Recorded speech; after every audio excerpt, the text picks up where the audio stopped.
Опасна габа ги напаѓа вишните и модрите сливи во Пехчево и Делчево. Присуството на така наречената Монелија фруктогенија е регистрирана во модрите сливи во речиси сите овоштарници од овој регион.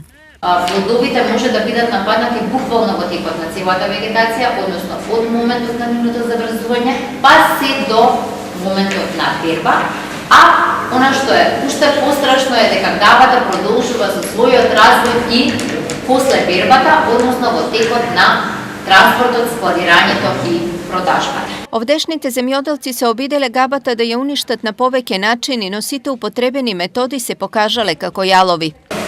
Јас како овоштар од 12 години до сегашни 55 години го имам забележено на терено, препарат не помага за заштита против монилијата.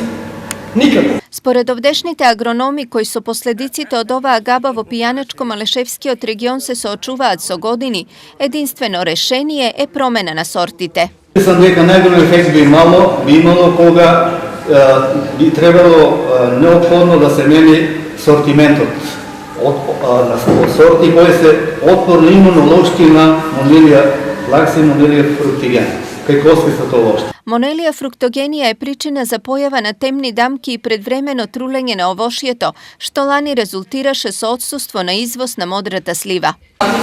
Беше еден од одначајните пазари за пласман на коскестото овошје.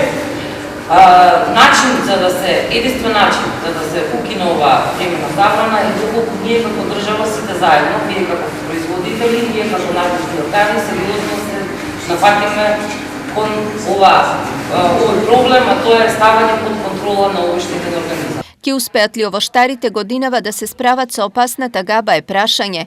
Минатата година беа произведени околу 5000 тони модра слива, но одвој 10% од нив беа откупени. Остатокот заврши за ракија и джемови, а овоштарите претрпеа огромни загуби.